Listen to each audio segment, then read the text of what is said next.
네, 데살로니가 전서입니다. 네. 기록자는 이미 바울 사도라고 이제 성경 자체에서도 이야기를 합니다. 1장 1절에서 바울과 실로아노와 디모데는이라고 이야기하면서 바울 사도가 기록했다라고 이야기를 합니다. 또한 2장 18절에 가보면 바울 사도가 내가 한 번, 두 번 데살로니가 교회 성도들에게 방문하고자 애썼지만 사탄이 막았다라는 이야기를 하고 있는 것으로 보아 전체적인 정황 속에서 바울 사도라고 이야기를 하고 있습니다. 네, 그리고 더더욱 이제 그 바울 사도 2차 전도 여정의 여정들과 이렇게 비교를 해보면 그것이 맞다라고 우리가 이제 확인해 볼 수 있습니다. 수신자들은 이제 데살로니가 지역에 있었던 주로 이방인들입니다. 바울 사도가 3주간 머물었습니다. 오랜 기간 머문 게 아니라 3주간 머물면서 복음을 전했는데 그들이 마찬가지로 복음에 대한 뿌리가 없기 때문에 여러 고난 속에서 그들이 흔들리지 말라라고 바울 사도께서 격려해 주는 그런 일들이 있게 되는 것입니다. 기록 연대는 51년에서 52년으로 우리가 보고 있습니다. 그래서 우리는 하말 성경학교는 이제 갈라디아 우선서를 보고 있기 때문에 데살로니가 전서를 쓰시고 한 6개월 정도 기간을 텀을 두고 데살로니가 후서까지 기록했을 것으로 우리는 보고 있습니다. 3장 1절에 보면은 바울 사도가 바울은 아덴에 남고 디모데를 데살로니가 보냈다라는 이야기를 합니다. 또한 6절에서도 디모데가 데살로니가의 소식을 가지고 고린도에 와서 바울을 만났다라는 이야기를 합니다. 여러 가지 정황상으로 보았을 때 이제 그러한 기간 속에 기록했지 않았을까라는 생각을 하게 됩니다. 2차 전도 여정에 대한 이야기입니다. 여러분 이제 이 지도를 한번 보시고 다시 한번 앞서 우리가 사도행전과 또 바울 사도의 전도 여정에 대한 기억들을 한번 더 되새겨 보았으면 좋겠습니다. 자, 2차 전도 여정 또 출발하십니다. 수리아 안디옥에서 출발하십니다. 이 가운데 바울 사도와 바나바 사도가 다투십니다. 성경이 심히 다투었다라고 이야기합니다. 성경에서 그런 표현까지 쓸 정도면 어느 정도였는가 치고 박으셨을까요? 어떻는지는 잘 모르겠습니다. 근데 어쨌든 다툼으로 말미암아 바나바 사도는 구브로 섬으로 가시고 바울 사도는 이제 위쪽 지역으로 가십니다. 자신의 신라와 함께 이제 자신의 고향인 다소를 거쳐서 여기에 무엇이 있습니까? 길리기아 게이트, 길리기아 관문이 있습니다. 아마누스 산맥이 있고 이곳을 넘어서서 이제 1차 전도 여정 때 가셨던 그 지역들로 가십니다. 자기에게 돌을 던졌던 그 지역들, 그리고 이곳에서 디모데가 합류하게 됩니다. 자신의 평생 동역자였던 디모데가 합류하게 되는 그러한 일들이 있게 됩니다. 디모데는 이제 어머님 쪽은 이제 유대인 쪽이고 아버님 쪽은 이제 헬라인, 이런 관계 속에서 태어났습니다. 자, 어쨌든 평생 동역자인 디모데를 만나게 됩니다. 그리고 이제 1차 전도 여정 자신에게 돌을 던졌던 그 지역들을 향해서 이렇게 발걸음을 옮겨가는 과정 속에 원래 2차 전도 여정의 바울 사도의 원래 목적은 이제 에베소 지역, 소아시아 지역을 방문하고자 하는 것이 2차 전도 여정의 원래 의도였습니다. 그런데 예수의 영이, 성령이 허락치 않더라라고 이야기하면서 이제 부르기아와 이제 비두니아 쪽으로 가시고자 하지만 결국은 발길이 닿는 대로 해서 무시아에 있던 드로아 지역까지 오게 됩니다. 이곳에서 이제 또 다른 동역자인 누가가 합류하게 됩니다. 이 드로아란 지역은 여러분 그 트로이라는 지역 아시죠? 그곳에서 한 25km 정도 떨어진 지역이라고 이야기를 합니다. 그리고 3차 전도 여정 때 이 드로아에서도 재밌는 사건이 일어납니다. 여러분 기억나십니까? 누가 이렇게, 여기선 그런 분들이 안 계십니다. 이렇게 말씀을 듣다가 이렇게 이렇게 해서, 네, 그렇죠. 떨어져 그런 일들이, 여기는 안 계십니다. 전혀 계시질 않습니다. 정말, 네, 초롱초롱하십니다. 네, 그래서 그런 일들이 이 가운데 있게 됩니다. 그리고 이제 드로아의 가보, 나중에 이제 디모데후서에 가보면 바울 사도께서 드로아 집에 내가 뭘 맡겨놨으니까 그거 가지고 와라 라고 했던 지역이 이 드로아라는 지역입니다. 그리고 나서 이제 이 지역에서 마게도냐에서 바울 사도를 부르는 손짓이 환상을 보시게 됩니다. 그리고 그곳으로 가십니다. 마게도냐 지방의 첫 번째 성읍인 빌립보에 들어갑니다. 제법 큰 성인 것 같습니다. 첫 번째 가는 성이 아니라 그 지역 안에서 제법 큰 성이다라는 그런 의미를 담고 있는데, 그 지역에 갔는데 큰 성인데 거기에 유대인들이 있습니까? 없습니까? 별로 없습니다. 회당이 없었습니다. 그래서 어디로 가십니까? 그렇죠. 거기서 누구를 만나십니까? 그렇죠. 여러분 정말 잘 아십니다. 네, 그 루디아를 만나게 되는 일들이 있게 됩니다. 이 두아디아라는 자체가 두아디라 옥감 장수 이제 루디아를 만나게 되는데 이제 팍스 로마 시대 때 군사적인 어떤 그런 전초 기지로 썼던 지역입니다. 도로적으로도 잘 정비되었던 그런 지역인데 이 두아디라 요쪽 부분에 있는 소아시아 두아디라 교회 기억나시죠? 그 두아디라라는 지역이 이렇게 조합, 우리식으로 표현하자면 무슨 조합, 길드라는 표현이 있는데 그것으로 유명했습니다. 그래서 옥감 장수, 우리 루디아가 해서 자주색 옥감 장수라고 해서 무슨 보따리 장수가 아니라 우리나라도 그렇습니다. 이렇게 예전에 영의정, 정의정 이렇게 딱 보다 보면 뭐라고 합니까? 옷 색깔이 달라지는 것처럼 자주색이라는 것은 굉장히 높은 위치에 있는 사람들입니다. 그들에게 무역의 어떠한 대상이 되었다라는 것은 그만큼 이 루디아라는 여자 자체는 이렇게 보따리 장수가 아니라 나름 굉장히 클래스가 좀 높은 그런 사람이었던 것 같습니다. 그 가운데서 이제 루디아를 만나게 되는 일들이 이곳 빌립보라는 지역에서 있게 됩니다. 또 그 빌립보에서 또 한 가지 사건이 있게 됩니다. 어떤 일이 있게 됩니까? 귀신 들려서 점치던 여자 종이 있었습니다. 그 주인에게 아주 좋은 벌이를 갖다 주던 그런 여자 종이었습니다. 근데 바울 사도가 지나갈 때 이 귀신 들린 여자 종이 이렇게 이야기합니다. 이 사람들은 지극히 높은 하나님의 종으로서 구원의 길을 너희에게 전하는 자다. 귀신 들린 자가 사도를 제대로 바라보는 겁니다. 정말 사람을 볼 줄 아는 거죠. 네, 그렇습니다. 그러면서 이제 그 귀신 들린 여종이 귀신이 나가게 되는 그런 일들. 그리고 귀찮게 하니까 이제 쫓아내 버린 겁니다. 근데 문제가 누구에게 생깁니까? 주인에게 타격이 있는 겁니다. 갑자기 자기에게 들어오던 벌이가 끊겨지는 겁니다. 그래서 바울 사도를 이제 그 빌립보의 감옥에 가두게 되는, 매질하게 되는, 그러면서 어떤 일이 일어나니까 바울과 실라가 감옥에서 하나님을 찬양합니다. 우리가 찬양했더니 이렇게 열렸다가 아니라 그냥 매 맞고 그냥 그래도 하나님 앞에 예배할 때가 되어서 그냥 예배하는 겁니다. 문이 열리고 간수가 이제 자결하려고 하자 뭐라고 하니까 주 예수를 믿으라 그리하면 너와 내 집이 구원을 얻을 것이다라는 이야기를 하면서 이제 복음이 전해져 가고 그곳에서 나오게 되는 일들이 이루어지게 됩니다. 네, 그러면서 그 다음으로 이동하는 것이 바로 이제 빌립보에서 나와서 암비볼리 이제 데살로니가라는 지역으로 가게 됩니다. 이제 암비볼리 아볼로니아에 대한 이야기들이 없는 것으로 봐서는 특별한 사건이 그 가운데 등장하지 않았던 것으로 알 수 있습니다. 그리고 데살로니가에 있었을 때 어떤 사건이 일어나게 되면 야손이라는 사람이 등장하게 됩니다. 야손의 집에 머물렀는데 유대인들이 충동을 일으켜서 이제 야손의 집에 쳐들어오게 되고 어쩔 수 없어서 부랴부랴 도망가십니다. 그래서 그 도망가신 곳이 이 베레아 지역입니다. 베레아 지역으로 도망가는데 그들이 90km 정도 떨어진 그 지역에 그들이 따라오는 겁니다. 결국 이제 이 베레아에서 누구만 가십니까? 바울 사도만 가십니다. 배 타고 여기 아덴이라는 지역으로 이렇게 오게 되는 그런 급하게 피신하게 되는 그러한 일들이 있게 됩니다. 그리고 고린도에서 1년 6개월 동안 머물면서 이 기간 안에 데살로니가 전서와 후서를 쓰시게 됩니다. 데살로니가 지역에 머문 기간은 3주밖에 되질 않습니다. 새 안식일이라고 이야기합니다. 3주밖에 되질 않습니다. 짧은 기간입니다. 어떻게 보면 제대로 복음을 전하거나 양육할 수 있는 기간, 우리 요즘에 양육을 하고 교회에서 어떤 하더라도 12주 기본으로 한다고 이야기를 하는데 무슨 프로그램이든 12주를 해야 된다고 하는데 3주입니다. 바울 사도께서 그리고 쫓겨나듯이 부랴부랴 내려오실 때 마음이 어땠을까라는 생각을 해봅니다. 실패하지 않았을까라는 생각도 들지 않았을까? 제 개인적인 인간적인 생각으로는 그런 절망도 있지 않았을까라는 생각도 듭니다. 그런데 고린도에 머물고 있는 과정 속에 디모데로부터 들려오는 소식이 그들의 믿음이 자라나고 있고 교회가 생겨져 가고 그들의 믿음의 소식이 이 아가야 지역 가운데 퍼졌다라는 그런 이야기를 들리면서 바울 사도의 마음속에 이 데살로니가 지역을 향한, 데살로니가 교회를 향한 그 마음이 얼마나 애틋할까라는 것도 우리가 한 번 더 생각해 볼 수 있는 부분이지 않을까라는 생각을 하게 됩니다.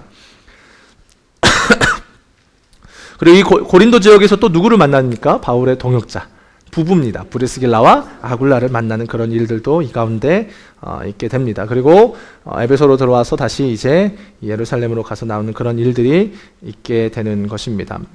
이 데살로니가 지역은 중요한 항구입니다. 마게도니아의 아까 우리가 지도에서 보았지만 수도이기도 하고 1세기의 인구가 20만 명 정도인 데살로니가 지역에는 굉장히 많은 유대인들이 있었습니다. 네, 그렇지만 그 지역 안에 이제 그 우상 숭배에 대한 환멸을 느끼는 자들도 많았고 여러 많은 것들을 섬겨야 되는데, 그렇지만 이제 유대 그리스도인들이 믿는 그 기독교인은 무엇입니까? 유일신이라는 겁니다. 그러니까 거기에 따라서 바울이 전한 복음을 듣고 많은 이들이 반응했던 부분들도 우리가 생각해 볼 수 있는 것이고, 3주밖에 전하지 못했다라는 부분들도 우리가 생각해 볼 수 있는 부분입니다. 기록 목적 우리 한번 읽어보겠습니다. 시작.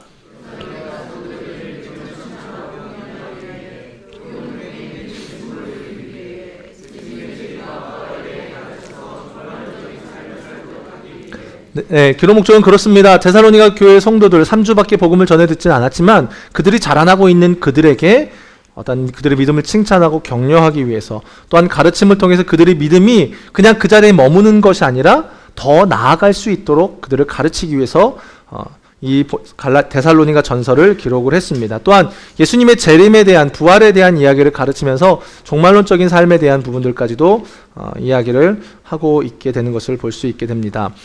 이 데살로니가 전서는 5장으로 되어져 있습니다. 그래서 크게 두 부분으로 나누어서 바울 사도께서 데살로니가 교인들을 칭찬하는 것, 그들의 삶이 하나님 앞에 기쁨이고 하나님께 영광이 된다라고 그들을 칭찬하는 내용과, 그들에게 그러면서 너희가 이제 더 거룩한 사람, 믿음의 진보를 이루는 삶을 살아라 라고 가르치는 이야기들이 등장하게 됩니다. 전반부는 이제 영광과 기쁨인 데살로니가 성도들에 대한 이야기입니다. 2차 전도여정의 기간 동안 바울 사도는 유럽에 처음으로 복음을 전하는 과정이 됩니다. 유럽 지역에 처음으로 복음을 전합니다. 특별히 빌립보와 데살로니가 지역에서 복음을 전하는데 개종자들이 생겨납니다. 근데 이들이 너무 기쁨이라는 겁니다. 그들의 삶이, 그들이 복음을 듣고 반응하는 삶이 하나님께 기쁨이 된다. 그래서 하나님께 감사하다라고 이야기를 하고 있는 것입니다.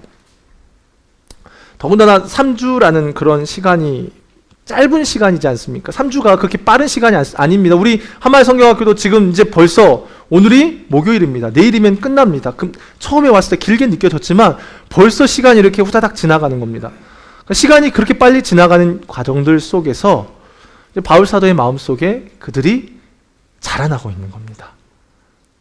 든든한 겁니다.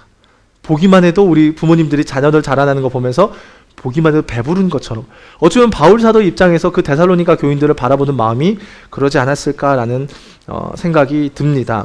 소식이 마게도냐 지역에 본이 된다라고 이야기했기 때문에 그렇다라는 겁니다. 그래서 1장 3절 4절 우리 한번 좀 읽어보겠습니다. 여러분 읽어보겠습니다. 데살로니가 전서 1장 3절 4절입니다. 시작.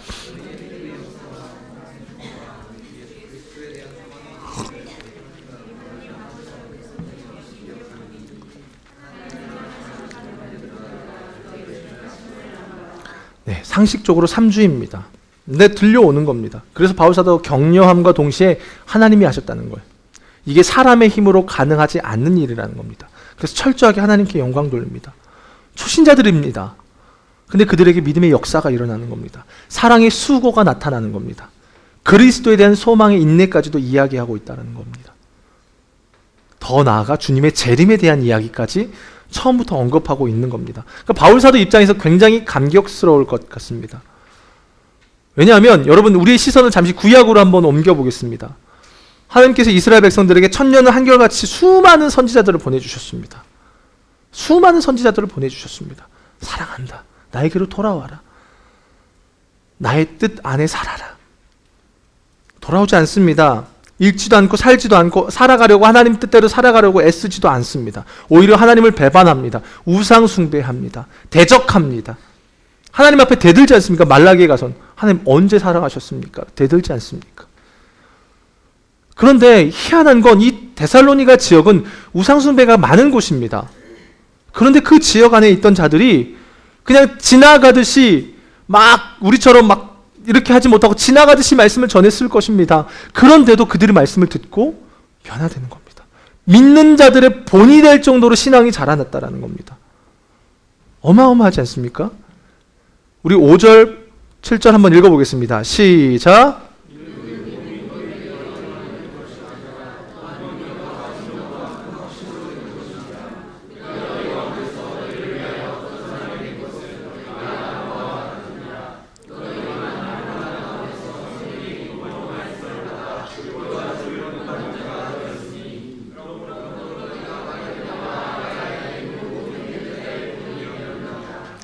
바울 사도는 그들의 믿음이 이제 아가야 지방에 이렇게 큰 본이 되었다라고 이야기를 하면서 어떠한 이야기를 하냐면, 내가 너에게 말로만 이른 것이 아니라 또한 뭡니까? 능력과 성령과 큰 확신으로 되었다라는 겁니다.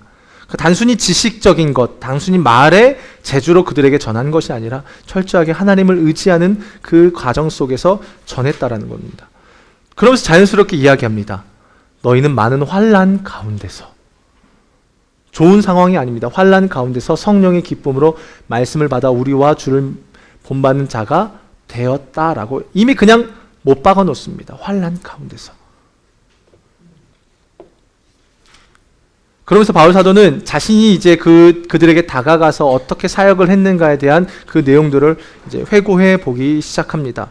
어떻게 그들에게 복음을 전했고 그들이 어떻게 받아들였는가, 그들에게 어떻게 어떤 과정 속에 또 자기가 어떻게 도망치듯이 나왔는가, 그것에 대한 이야기를 합니다. 도망치듯이 나왔기 때문에 그렇습니다.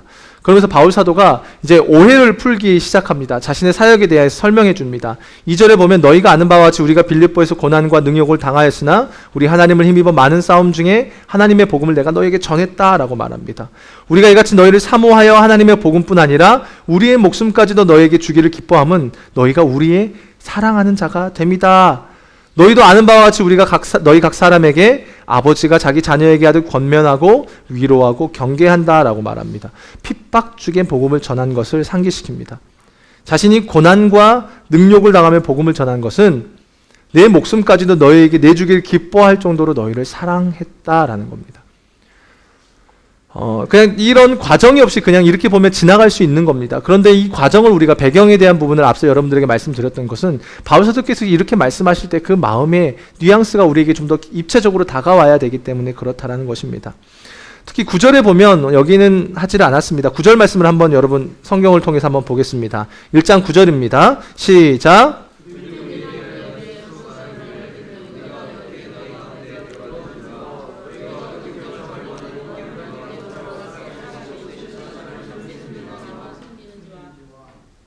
여러분 몇 절 읽으셨습니까? 네, 2장 9절입니다. 네, 2장 9절이죠. 죄송합니다. 제가 정확하게 얘기를 안 했네요. 2장 9절 한 번만 더 읽어보겠습니다. 시작.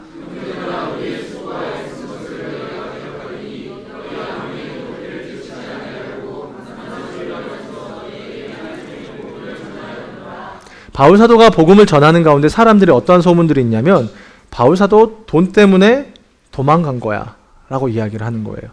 자기 목숨 부지하려고 도망간 거야 라는 소문이 들려오는 겁니다. 그러니까 바울 사도가 뭐라고 말합니까? 내가 너에게 복음을 전하기 위해서 너에게 뭔가 구한 게 아니라 내가 밤낮으로 일했다라는 겁니다. 내가 밤낮으로 일하는 가운데 너에게 복음을 전하지 않았느냐 라고 이야기를 하는 거예요. 그러면서 13절 16절의 말씀 우리 한번 보겠습니다. 시작.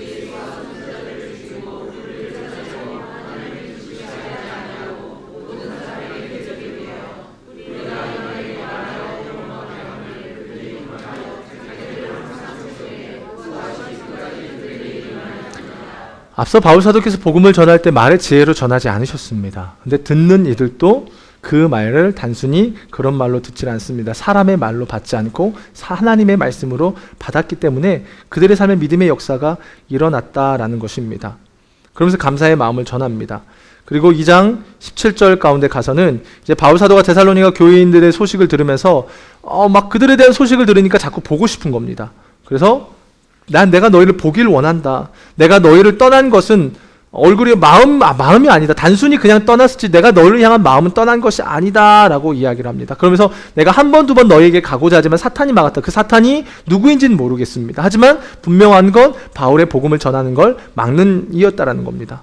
어찌 보면 정황상으로 보면 이제 데살로니가부터 빌립보에서부터 시작된 바울의 대적자들이지 않을까라는 생각을 해보게 됩니다. 어쨌든 바울 사도는 그들을 보기 위해서 애썼지만 가지 못했다. 도와주고 싶다. 하지만 그래서 허신을 써 내려간다라고 이야기를 합니다. 그러면서 바울 사도께서 이제 디모데를 보낸 이야기를 하십니다. 내가 디모데를 보냈다. 우리만 아대에 머물기를 좋아하고 우리 형제 곧 그리스도의 복음을 전하는 하나님의 일꾼인 디모데를 너희에게 보낸다. 흔들리지 말아라. 내가 너희에게 보낸다. 너희를 향한 내가 관심을 갖고 있다라는 겁니다. 결국 그런 생각이 듭니다. 우리가 사역이라는 말을 우리는 많이 씁니다. 근데 과연 사역이라는 것은 일이 아니라는 생각이 듭니다. 뭔가 일을 하고 교회를 건물을 짓고 뭔가를 해내는 것이 아니라 결국 사람을 세우기 위한 거라는 것. 바울 사도의 지금 초점이 뭐냐면 3주밖에 그들과 함께하는 시간이 없었습니다. 그들에게 뭔가 더 많은 걸 가르치고 그들을 세워주고자 했지만 환경적인 요인으로 그렇지 못했습니다. 그래서 디모데를 보내는 겁니다. 어떻게든 그들을 세우기 위한 것. 그래서 디모데를 보내는데 디모데로부터 들려오는 소식이 어떠냐면 기쁨의 소식이 들려오는 겁니다. 기쁨의 소식이 들려오는 겁니다. 읽어보겠습니다. 시작.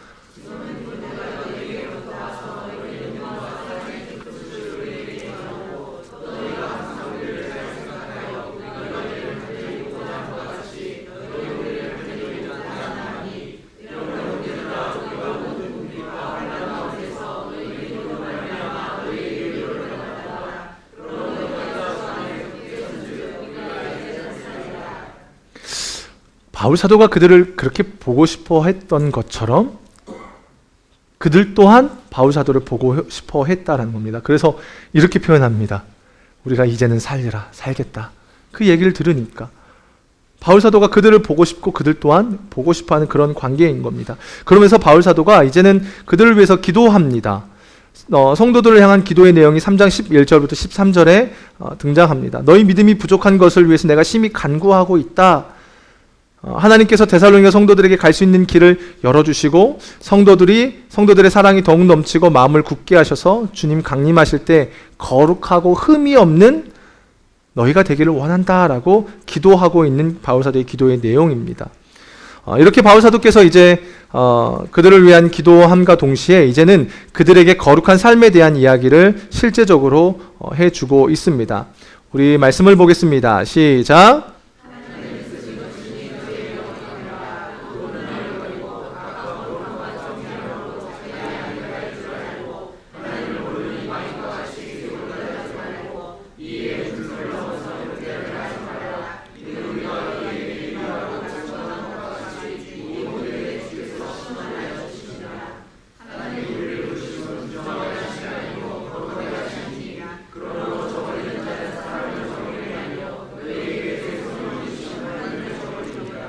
네, 바울 사도께서 그렇게 이야기합니다. 그들의 믿음이 성장하도록 그들을 하나님의 뜻이 무엇인지를 알려줍니다. 너희를 향한 하나님의 뜻이 무엇입니까? 거룩이다라고 말합니다. 거룩이다라고 말합니다. 음란을 버리고 거룩함과 존귀함으로 아내를 대해라. 실제적인 부분들에 대해서 이야기합니다. 성적으로 순결해라.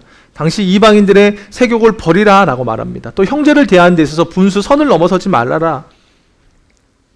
그런 일들도 있었다라는 겁니다. 근데 그렇지 말라라는 겁니다. 또 한 가지는 형제끼리 서로 사랑해라.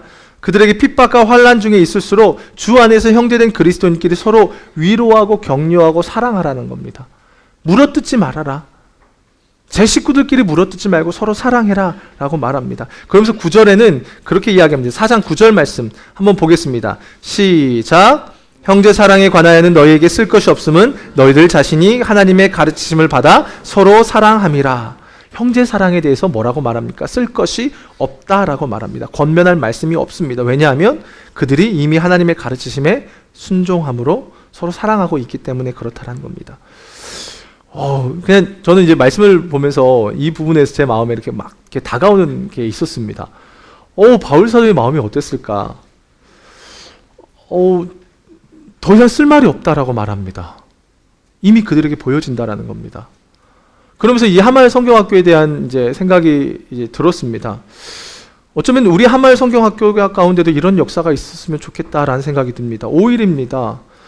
막 바쁘게 지나갑니다. 분주하게 지나갑니다. 정말 정신없습니다. 아침부터 저녁까지 정신없이 지나가지만 이 가운데서 우리가 하나님의 말씀 앞에 우리의 태도를 점검하고 그분의 말씀을 알아가고 하나님을 알아가는 이러한 일들 통해 그냥 지식이 채워지는 순간이 아니라 사랑의 역사, 수고, 이 모든 것들이 채워지면서 하나님이 우리에게 더 이상 할 말 없어 라고 얘기할 수 있는 그런 역사가 이 한말 성경학교 가운데 일어났으면 좋겠습니다.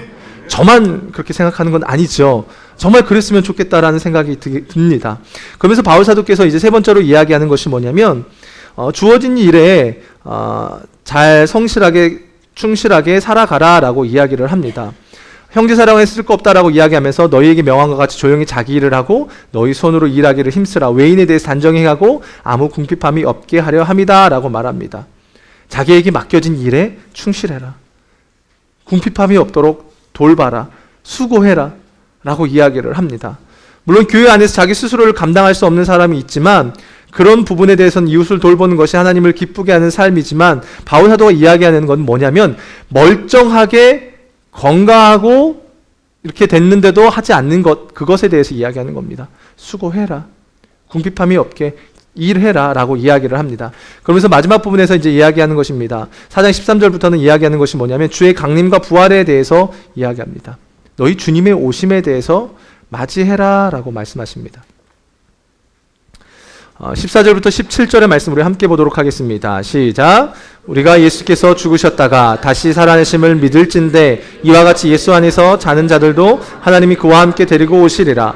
우리가 주의 말씀으로 너희에게 이것을 말하노니 주께서 강림하실 때까지 우리 살아남아 있는 자도 자는 자보다 결코 앞서지 못하리라. 주께서 호령과 천사장의 소리와 하나님의 나팔 소리로 친히 하늘로부터 강림하시리니 그리스도 안에서 죽은 자들이 먼저 일어나고 그 후에 우리 살아남은 자들도 그들과 함께 구름 속으로 끌려올려 공중에서 주를 영접하게 하시리니 그리하여 우리가 항상 주와 함께 있으리라. 당시의 사람들은 그렇게 생각했습니다. 죽은 사람은 더 이상 그리스도의 부활에 동참하지 못할 거다라고 생각을 하고 있었던 모양입니다. 그래서 바울 사도는 이야기합니다. 주님의 재림 때 죽은 그리스도인들이 먼저 부활의 몸으로 변화해서 살아있는 자들과 이렇게 해서 주님과 함께 영원히 거할 것이다 라고 그런 부분에 대해서 이야기를 합니다. 그런가 동시에 그러한 강림을 맞이하는 자들은 어떠한 자세로 살아가야 할 것이냐라고 이야기를 합니다. 그러면서 주의 날이 도둑과 같이 이룰 줄을 너희 자신이 자세히 알아라 라고 말합니다. 평안하다, 안전하다 할 때 임신한 여자에게 해산의 고통이 이름과 같이 갑자기 이를 거다.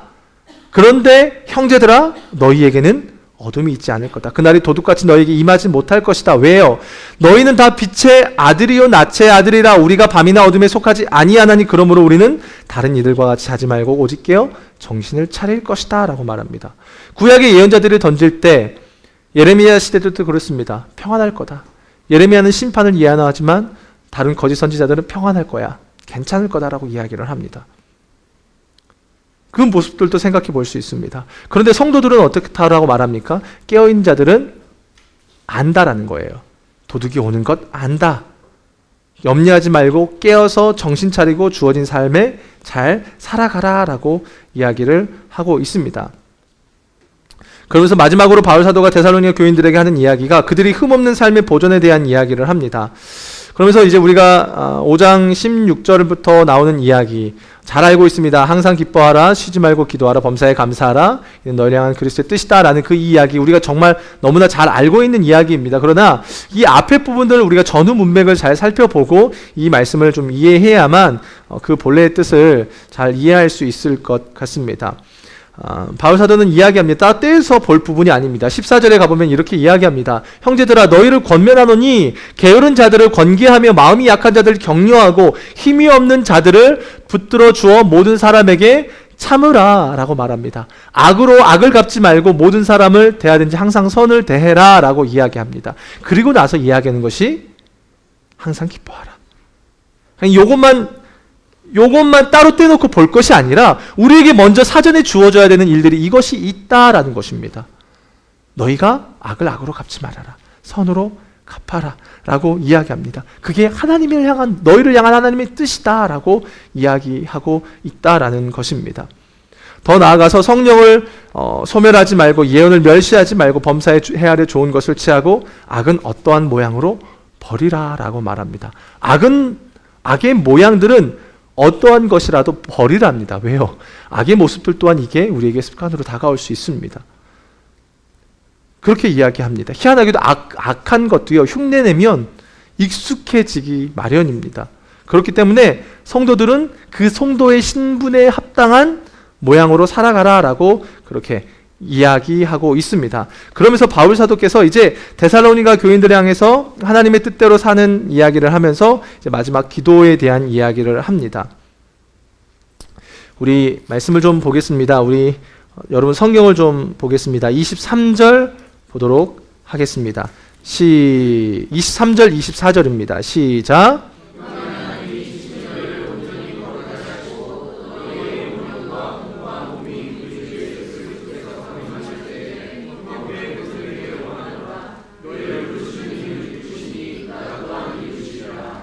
바울 사도께서 그들을 위해서 기도하시는 내용이 그렇습니다. 너희를 친히 온전히 거룩하게 하시고 온 영과 혼과 몸이 주님 강림하실 때 너희가 흠없이 보존되기를 기도한다. 그 근거가 어디에 있습니까? 미쁘신 하나님, 신실하신 하나님께 있다라는 겁니다.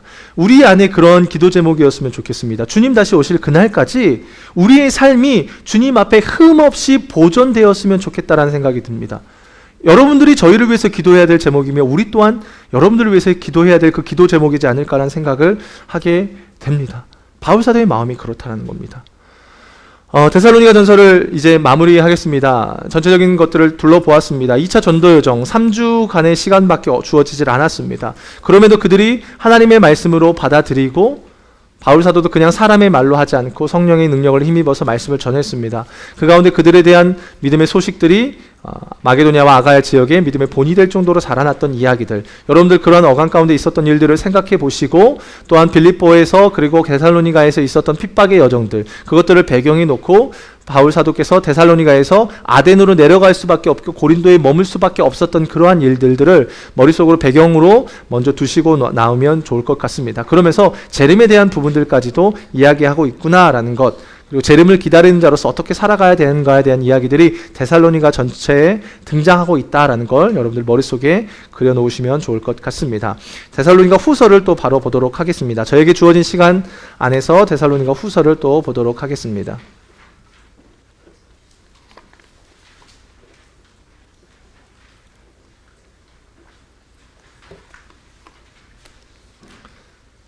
네, 데살로니가 후서입니다. 기록자는 바울입니다. 동일합니다.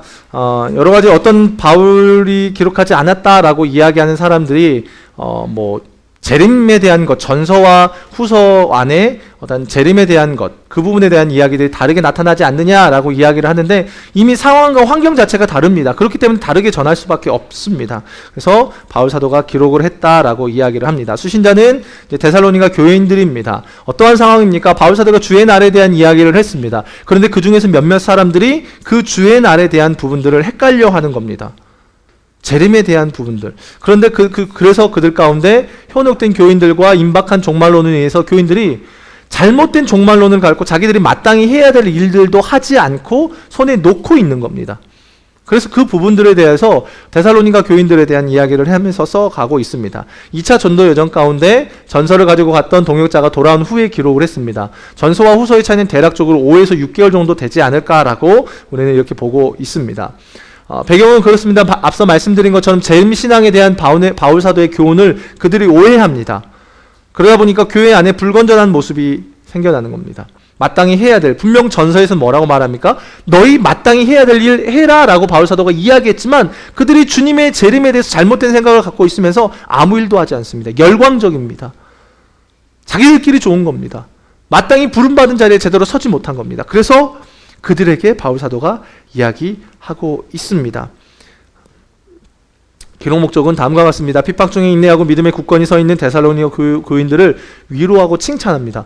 분명 그들 안에 잘못된 부분이 있는데 바울 사도가 그들을 향해서 갈라디아서와 느낌이 다릅니다. 똑같이 잘못된 부분이 있지만 바울 사도가 갈라디아서에서는 대놓고 그냥 바로 처음부터 책망하지만 이 데살로니가에서는 책망하지 않고 그들을 또 위로하고 격려합니다. 마치 어린아기를 어우르듯이 달래듯이, 그러면서 본인이 또 해야 될 이야기들을 쭉 해나가고 있다라는 것입니다. 네, 우리 전체 보기를 좀 보도록 하겠습니다. 데살로니가 후서는 3장으로 되어 있습니다. 그래서 3부분으로 우리가 나누어서 하나씩 살펴볼 수 있습니다. 앞서 말씀드린 것처럼 고난받고 있던 교인들을 격려하는 이야기입니다. 너희들의 믿음이 성장하고 있다. 하나님의 심판 공의롭다라고 이야기합니다. 그러면서 주의 날의 징조들은 이렇게 일어날 거야. 걱정하지 마. 주의 날에 이런 일들이 일어날 거야 라고 하면서 너희가 나에게 받은 그 가르침을 지켜라 라고 이야기하십니다. 그러면서 바울의 기도 요청과 게으른 삶 살지 말아라. 우리가 잘 알고 있듯이 일하지도 않으면 먹지도 말라라는 이야기를 바울 사도께서 이야기해 나아가고 있습니다. 데살로니가 지역은 바울 사도께서 복음을 전하는 순간부터 박해가 있었습니다. 바울 사도를 박해했던 자들, 바울 사도가 떠났지만 이미 바울 사도로부터 복음을 받는 그들을 향해서도 박해자들이 박해하고 있었던 그런 상황이라는 것입니다. 그런 가운데 바울 사도가 이야기합니다. 형제들아, 우리가 너희를 위하여 항상 하나님께 감사할지니 이것이 당에 남은 너희의 믿음이 더욱 자라고 너희가 각기 서로 사랑함이 풍성함이다 라고 말합니다.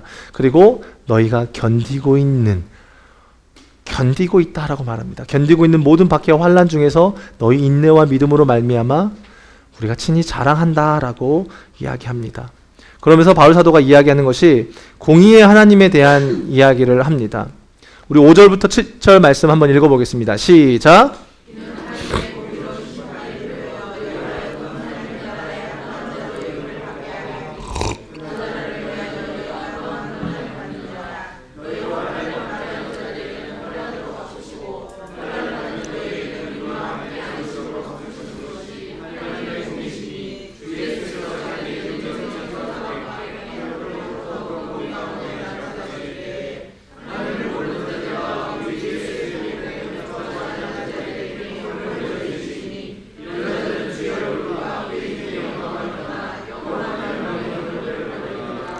바울 사도가 하나님에 대해서 뭐라고 고백하고 있냐면 환난을 받게 한 자들은 환난으로 갚으시는 하나님이라고 말씀하십니다. 그리고 환난을 당하는 자에겐 안식으로 갚으시는 분이다 라고 말합니다.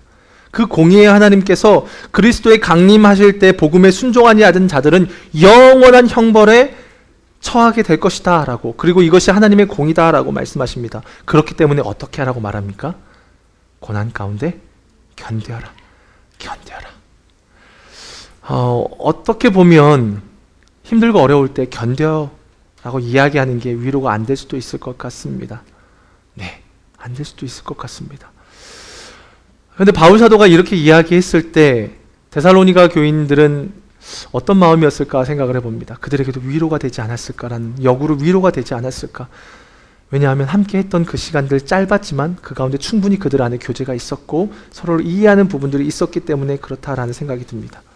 견뎌라. 견디는 것밖에 없지 않을까라는 생각을 합니다. 우리가 뭔가 세상을 변화시키고 막 그렇게 외치지 않습니까? 세상을 변화시켜야 돼. 하나님의 나라를 이루고 온 세상이 다 주의 복음화가 되어야 돼 라고 이야기하지만 실제로 우리의 삶의 모습을 보면 어떻습니까? 정작 내 삶, 내 가정조차도 우리는 변화시키지 못하는 게 우리의 실제 모습이지 않습니까?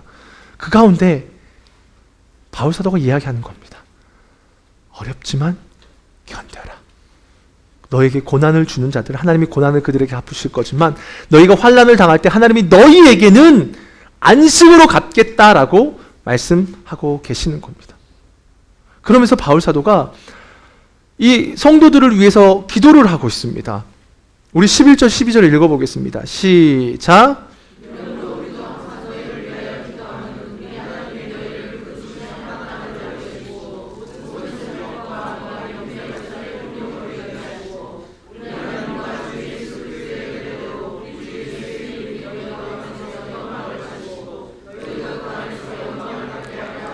바울 사도의 기도 제목이 뭐냐면 인내 가운데 그들이 하나님의 부르심에 합당한 자로 세워지도록 기도하는 겁니다. 앞서 데살로니가 전서에도 그렇습니다. 후서에서 동일하게 이야기합니다. 그들이 세워지는 겁니다. 그들이 단순히 그냥 종교적인 것이 아니라 고난 가운데 그들이 단련되고 세워지도록 바울 사도는 내가 너희에게 그렇게 기도할 것이다 라고 말합니다. 그리고 그것이 하나님께 영광이 될 것이다 라고 말합니다. 그 기도 제목조차도 하나님께로 향하고 있습니다. 내용과 방향성이 결국 하나님께로 향하고 있다는 것입니다. 우리의 기도 제목이 어떻습니까? 여러 가지를 우리는 기도합니다. 하나님의 영광이라는 포장지를 사용해서 합니다. 그런데 그 안에 내용은 실제 그렇지 못하는 경우들이 많습니다. 나의 유익과 나의 만족. 근데 바울 사도는 그들을 위해서 항상 기도할 때마다 그들이 하나님의 부르심에 합당한 자로 세워지도록 하나님의 부르심에 합당한 자로 세워지는 것, 우리의 삶의 자리에서 하나님의 부르심에 합당한 자로 세워지는 것, 이것이 하나님께 영광이 된다고 말합니다. 하나님 영광 받으세요, 하나님 영광 받으십시오라고, 주님 큰 영광 받으시옵소서라고 찬양을 하지만 주님이 영광 받는 그 가장 첫 번째는 뭐냐면 우리가 부름받은 자로서 합당하게 세워져 가는 것, 그것이 하나님께 가장 큰 영광이라고 말합니다. 부름받은 자, 어떤 이는 고난 가운데 부름받았을 수도 있습니다. 어떤 이는 조금은 편한 가운데, 각자의 삶의 영역마다 다를지 모릅니다. 그러나 각자에게 주어진 그 자리에서 부르심에 합당한 자로 세워지는 것이 하나님께 영광이다라고 말합니다. 그러면서 이제는 2장 가운데서 그렇게 이야기합니다. 바울 사도께서 데살로니가 후서를 기록하신 목적에 대해서 이야기합니다. 주의 날이 이미 임했다라는 말을 잘못된 이해로 그들이 받아들인 겁니다. 주님의 재림에 대해서 잘못 이해하고 있는 겁니다. 그걸 바로 잡고 싶으신 겁니다. 왜요? 재림에 대한 신앙이 그들의 삶을 결정하기 때문에 그렇습니다. 여러분, 주님의 종말에 대한, 우리가 내일 살펴보겠지만 계시록을 바라보면서 주님의 종말을 우리가 어떻게 바라보느냐에 따라서 여러분의 삶의 태도가 다 달라진다라는 겁니다. 임박한 종말론, 그렇다고 내 모든 걸 포기하고 내려놓고 그렇게 가라는 것이 아니라는 겁니다. 바울 사도는 그 부분을 잡아주고 싶었던 마음이 있었던 것입니다. 그래서 이야기합니다. 형제들아, 우리가 너희에게 구하는 것은 우리 주 예수 그리스도의 강림하심과 우리가 그 앞에 모임에 관하여 영어로나 또는 말로나 또는 우리에게서 받았다는 편지로나 주의 날이 이르렀다고 해서 쉽게 마음이 흔들리거나 두려워하지 말라라는 겁니다. 미혹되거나 누가 어떻게 하여도 너희가 미혹되지 말라, 먼저 배교하는 일이 있을 거라는 겁니다. 불법의 사람, 곧 멸망의 아들들이 나타나기 전에는 주님의 날 일어나지 않을 거다. 내가 너희와 함께 있을 때 이 일을 너희에게 말한 것을 기억하지 못하겠느냐라고 말하고 있는 것입니다. 먼저 징조가 일어날 것이다라는 거예요. 배교하는 자들이 일어날 거라고 말하는 겁니다. 디모데후서 4장에 가면 허탄한 진리에서 돌이키려 다른 자들이 있을 거다라는 이야기를 합니다. 마찬가지 그러한 날들이 일어난 후에야 주의 날이 올 것이다 라고 이야기를 하고 있는 것입니다. 그래서 악한 자의 나타나면 사탄의 활동에 따라 모든 능력과 표적과 거짓 기적과 불의의 모든 속임으로 멸망하는 자들에게 있을 것이다 라는 이러한 일들이 있게 될 것이다 라고 이야기를 합니다. 악한 자의 나타나는 것. 하지만 결국 그들은 뭐라고 말하냐면 심판을 받게 될 것이다 라고 이야기를 하고 있습니다. 그러니까 이겨내라는 거예요. 악한 자의 나타남이 이런 기적과 여러 가지 모습들로 등장을 하지만 그들 결국 심판받게 될 것이다. 그러면서 바울 사도가 이야기하는 것이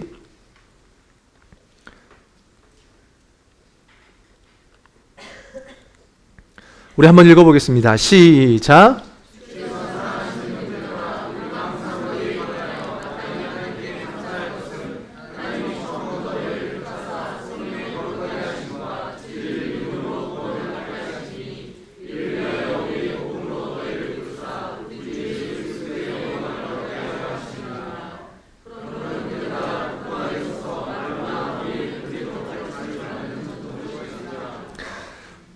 가르침에 굳건하게 서라고 이야기합니다. 굳건하게 서라. 너희를 부르셨다. 그걸 통해 영광을 받으셨다. 굳건하게 서라. 흔들리지 말아라. 여러 가지 주님의 재림에 대한 여러 이야기들이 있지만 그거에 너희 좌지우지 흔들리지 말고 굳건하게 서라고 이야기를 합니다. 그러면서 게으름에 대한 이야기를 함과 동시에 바울 사도께서 기도 요청을 합니다. 우리 3장 1절부터 3절의 말씀 우리 한번 보겠습니다. 시작.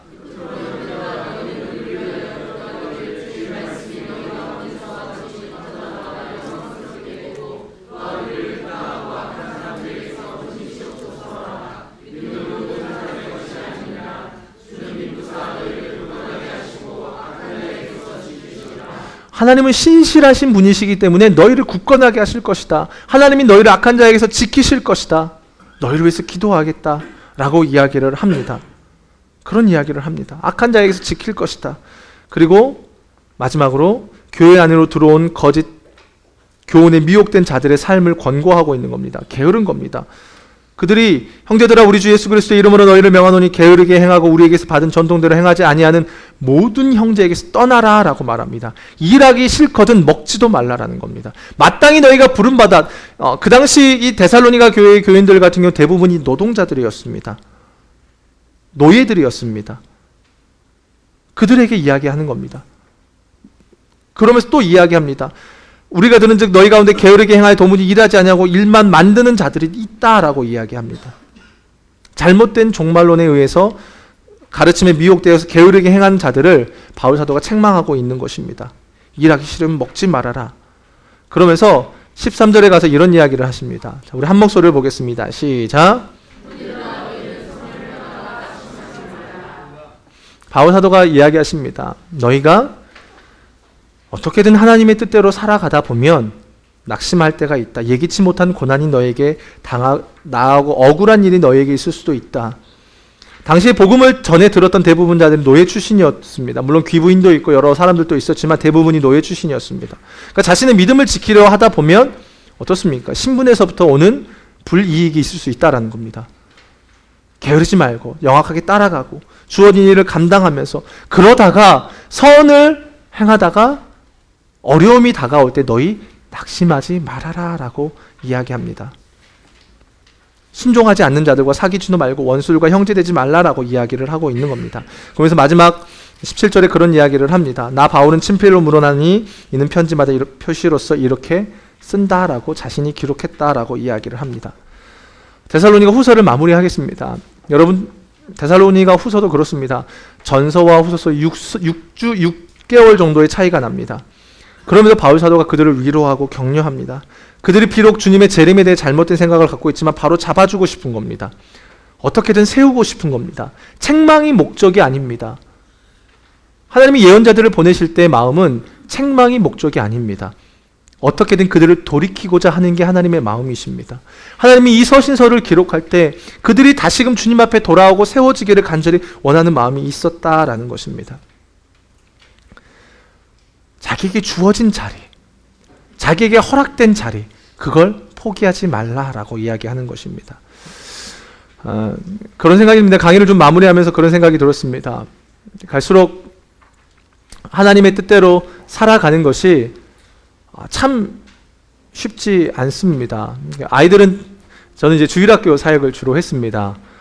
이제 교회를 지금 사임하고 이제 목회지를 이동하는 과정 속에 저는 지금 놓여 있습니다. 그래서 어디 교회라 이렇게 소개 말씀이 안 나왔는데 아이들 사역을 해보다 보니까 아이들은 또 아이들 나름대로 어려움이 있습니다. 청년들은 청년들 나름대로 어려움이 있고 우리 부모 세대들은 부모 세대들, 성도들은 성도들 나름대로, 목회자들은 목회자들 나름대로 어려움이 있는 시대를 살아갑니다. 유혹도 많습니다. 저희들도 유혹 많습니다. 방해도 많습니다. 하나님이 우리에게 말씀하시는 것이 뭐냐면 너희를 향한 아버지 하나님의 뜻은 이것이니 거룩이다라고 말씀하십니다. 스스로를 지키고 거룩이라는 것이 순간 은혜 받고 반짝 이렇게 되는 것이 아니라 바울 사도께서 데살로니가 전서와 후서를 통해서 끝까지 이야기하시는 게 뭡니까? 주님 오실 그날까지 그들을 위해서 기도하는 내용이 뭡니까? 너희의 삶이 거룩함으로 흠없이 보존되기를 원한다라는 겁니다. 저는 이 기도 제목이 이전에는 이 기도 제목에 대해서 생각해 보질 않았습니다. 근데 더더욱 우리가 살아가는 이 시대가 우리의 믿음을 지키기 어렵게 만드는 그런 유혹들이 많고 혼란스럽게 만들고 나는 진리를 붙들고 가지만 다수는 그렇지 못하고 있는 속에 내가 마치 이방인처럼 거하는 그런 시대에 살아갑니다. 나는 본질을 붙들고 하나님을 붙들고 달려가고 있지만 이것이 마치 광야의 외침처럼 그냥 외침으로 끝나는 시대에 살아갈 때가 있다라는 것입니다. 외롭죠. 정말 말씀대로 살아가면 외롭습니다. 하나님의 뜻대로 살아가는 것은 외롭습니다. 그렇지만 바울 사도가 데살로니가 교인들을 향해서 이야기합니다. 내가 너희를 위해서 항상 기도하는데 너희가 흠 없이 보존되길 원한다. 어떠한 마음이 있었고 나름 열정이 있어서 여러분들 이 자리에 나오셨을 것입니다. 쫓겨서 여기까지 오진 않으셨을 것입니다. 그렇다면 우리 안에는 이 기도 제목을 나눌 수 있을 만한 그런 마음이 있지 않을까 생각이 듭니다. 각자 부름받은 자리는 다른 곳입니다. 누구는 목사, 누구는 선교사, 누구는 전도사, 누구는 그냥 집에서 하루 종일 애 키우는 사람, 누구는 하루 종일 직장에서 씨름하는 사람. 다 모습은 다를지 모릅니다. 근데 하나님이 우리에게 요구하시는 것이 딱 하나 있습니다. 너희 그 부름받은 자리에서 나를 예배하고 거룩한 자로 너희가 끝까지 중도에 탈락하고 포기하는 게 아니라 끝까지 다름질을 마치고 그때 섰을 때 너희 흠없구나. 주님이 칭찬하고 주님이 함께 마음을 공유하고 주님께 그것이 영광이 될 수 있는 그런 자가 되라고 우리에게 말씀하고 있다는 것입니다. 이 환경이 다 다르기 때문에 환경에 대한 이야기를 할 수 없을 것 같습니다. 사랑하는 여러분, 나에게 그 부름받은 자리, 아까 제가 그랬습니다. 저희 전도사님과 한상원 전도사님과 그런 이야기를 했습니다. 내가 살아가는 지금 이 순간이요, 세상의 중심입니다. 여러분, 주님이 재림하시면요, 여러분이 속한 그곳이요, 재림의 순간이고 세상의 중심이 될 수 있는 것입니다. 열방까지 나가는 게 아니라요, 여러분 나에게 주어진 그 처음의 자리, 첫 자리를 잘 지키는 것이 제일 중요한 걸로 알고 있습니다. 여러분, 각자 부르심의 자리를 생각하면서 우리 함께 좀 찬양하면서 하나님 앞에 이 말씀들을 한 번 더 생각하면서 주님 앞에 나아갔으면 좋겠습니다. 우리 부르신 곳에서 우리 함께 찬양합시다. 후렴구 부르신 곳에서 나는 예배하네. 어떤 상황에도 나는 예배하네. 부르신 곳에서 나는 예배하네. 어떤 상황에도 나는 예배하네. 내가 걸어갈 때 길이 되고, 내가 걸어갈 때 길이 되고, 살아갈 때 삶이 되는 그곳에서 예배하네. 내가 걸어갈 때 길이 되고, 살아갈 때 삶이 되는 그곳에서 부르신 곳에서 나는 예배하네. 어떤 상황에도 나는 예배하네. 부르신 곳에서 나는 예배하네. 어떤 상황에도 나는 어떤 상황에도 나는 어떤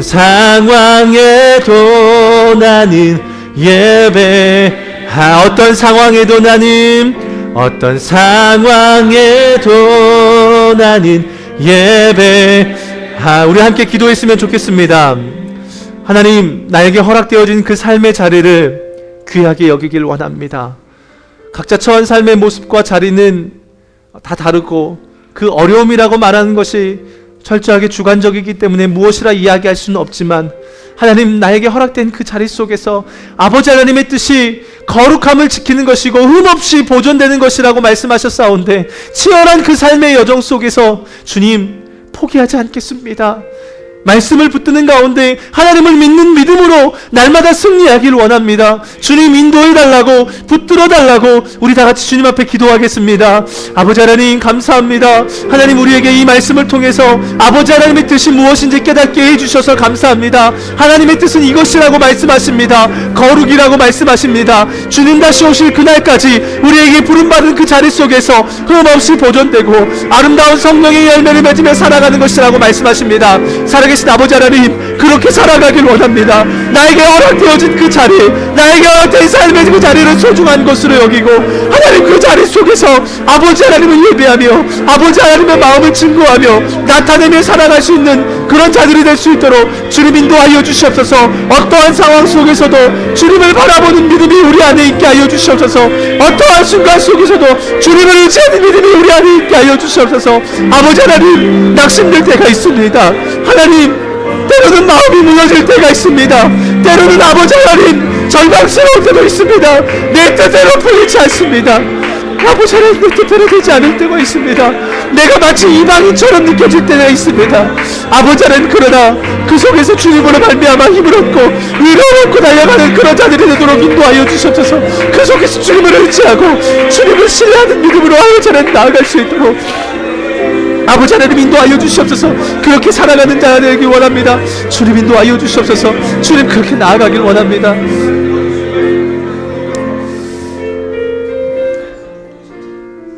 주님, 우리에게 처한 상황이 다 다릅니다.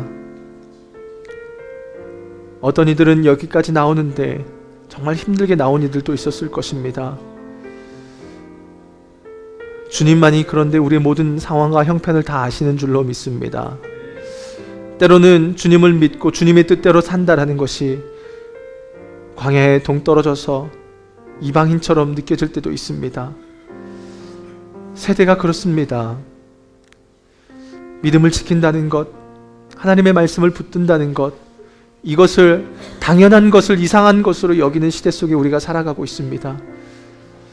아버지 하나님, 이 시대 속에서 우리를 끝까지 주님 다시 오실 그때까지 흠없는 자로 보존되기를 원합니다. 정말 주님이 원하시는 아름다운 성령의 열매를 맺으며 어렵지만 힘들지만 그 속에서 주님을 나타내고 주님의 마음을 드러낼 수 있는 저희들이 될 수 있도록 도와주시옵소서. 그래서 나중에 주님이 보았을 때 사랑에 대해서, 너희의 삶에 대해서, 믿음에 대해서는 내가 더 이상 너희에게 다른 말을 할 게 없구나라고 주님으로부터 칭찬받을 수 있는 저희가 되도록 도와주시옵소서. 하나님, 위로해 주십시오. 이 자리에 나온 자들을 위로해 주시고 격려해 주십시오. 이들이 끝까지 포기하지 않고 낙심하지 않고 주님의 길을 걸어갈 수 있도록 아버지 붙들어 주십시오. 성령님, 날마다 우리의 생각을 주장하여 주시고 우리의 마음속에 세상의 것이 들어오지 못하도록 말씀으로 채워넣도록 인도하여 주시옵소서. 주님, 도와주십시오. 붙들어 주시옵소서.